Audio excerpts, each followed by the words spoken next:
请听韩语节目。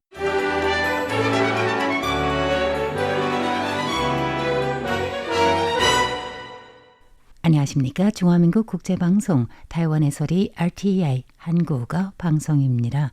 목요일 방송은 간추린 뉴스, 포르마사 링크, 연예계 소식의 순으로 이어집니다. 2월 20일 목요일 간추린 뉴스 헤드라인입니다. 중화민국 외교부 장관이 타이완, 캐나다, 인도태평양 지역 안보 포럼에 참석해 민주주의 진영의 단합을 호소했습니다. 최근 공표된 선거 파면법과 관련해 민진당은 야당의 일방적인 개정안이며 위헌 소재가 있다고 비판, 사법원에 위헌 심사를 청구할 예정이라고 밝혔습니다. 중화민국 교육부는 중국 통일전선 공작부 산하 대학과의 교류를 금지할 예정이라고 밝혔습니다. 타이완에 거주하는 인도네시아인이 40만을 돌파한 가운데 RTI 중앙방송국은 타이완 거주 인도네시아인을 위한 첫 뉴스 워크숍을 개최했습니다. 중화민국 외교부는 오늘 20일 보도자료를 통해 링자롱 외교장관이 지난 18일 제2회 타이완, 캐나다, 인도 태평양 지역 안보 포럼 개막식에서 전 세계 민주주의 진영의 단합을 호소했다고 밝혔습니다. 링 장관은 권위주의가 글로벌 평화와 규칙에 기초한 국제 질서를 파괴하고 있는 가운데 캐나다 함정이 타이완 해협을 통과하고 미국, 일본, 한국 외교장관이 문해 안보회의에서 타이완 해협의 중요성을 강조하는 등 이념적으로 가까운 나라들은 모두 구체적 행동으로 인도 태평양 지역의 평화, 안정과 번영을 수호하고 있다고 언급했습니다. 이어 링 장관과 주 타이완 캐나다 대표는 앞으로 이 포럼이 정례 행사가 되어 타이완 캐나다 학술 교류의 장이 되기를 희망한다고 입을 모았습니다. 외교부에 따르면 타이완과 캐나다가 공동 주최하는 해당 포럼은 타이완, 캐나다 및 인도 태평양 지역 이념적으로 가까운 파트너 간의 교류를 촉진하고 영내 안보 의제에 대한 인식을 강화하는 데 목표가 있습니다. 총통부가 어제 19일 공직인사선거 파면법 개정안을 공포했습니다. 새로운 법에 따르면 소환한 제한자 및 연서인 명부에는 신분증 앞 뒷면 사본을 첨부해야 합니다.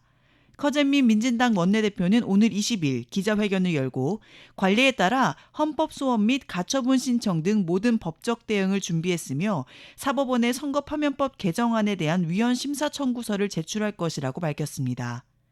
이번 선거 파면법 개정안은 소환 제한 및 연서 시 신분증 사본 첨부를 의무화하는 내용을 포함하고 있으며 국민당과 민중당 등 야당이 의석 우위를 활용해 이를 통과시켰습니다.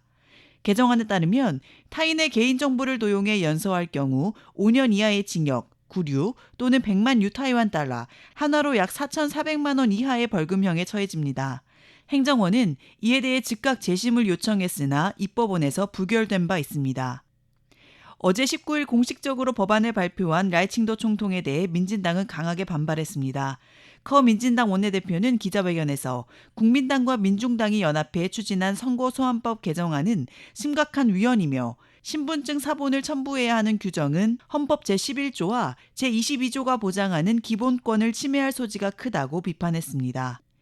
또한 야당이 정당한 입법 절차를 무시하고 법안을 강행 처리했다고 지적하며 이는 헌법을 위반하고 의회 운영을 파괴하는 행위라고 비판했습니다.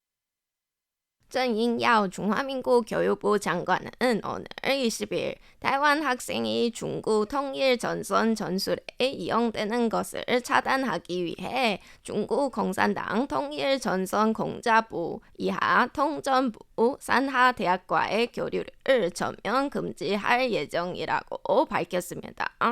최근 몇 년간 중국 대학교들은 장학금, 등록금 면제 등의 방식을 사용해 타이완 학생을 적극적으로 유치하고 있습니다.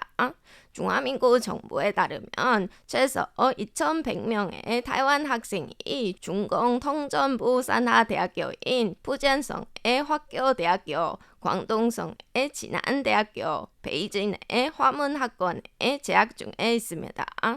정 장관은 중국 통전부 산하 학교라면 자매 학교 체결 여부와 상관없이 양측의 교육, 연구, 학술과 인재 발전 등 모든 협력과 교류를 전면 중단해야 한다며 앞으로 세계 학교의 학력을 인정하지 않을 예정이고 현재 재학생과 졸업생에 대한 구제 절차를 검토 중에 있다고 강조했습니다.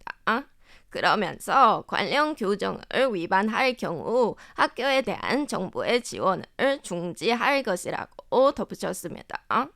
이에 제1야당 주리룬 국민당 당대표는 오늘 20일 해당 조치는 정상적인 양안 교류에 타격을 줄 것이라며 반대 입장을 표명했습니다. 재단법인 중앙방송국 RTI가 오늘 20일 처음으로 주 타이페이 인도네시아 경제무역 대표처, 타이완 인도네시아 학생연합회, 인도네시아 언론사 IDN 타임스와 공동으로 첫 제타이완 인도네시아인 뉴스 워크숍을 개최했습니다. 중화민국 노동부에 따르면 현재 타이완에는 인도네시아 출신 노동자, 신주민, 학생 등을 포함해 40만 명이 넘는 인도네시아인이 거주하고 있습니다. 타이완 내 인도네시아 공동체가 점차 성장하고 있는 가운데 이들을 위한 정확한 뉴스 정보가 필요하다는 목소리가 나오고 있습니다.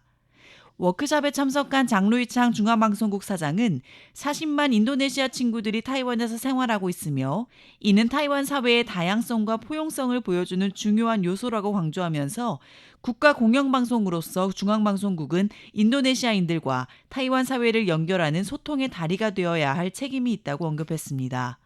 그러면서 이번 워크숍이 참가자들로 하여금 뉴스 작성에 대한 인식을 높이고 정확한 정보를 전달하는 데 중요한 역할을 할 수 있을 것이라고 덧붙였습니다. 이상으로 간추린 뉴스 진행의 안우산 서승임이었습니다.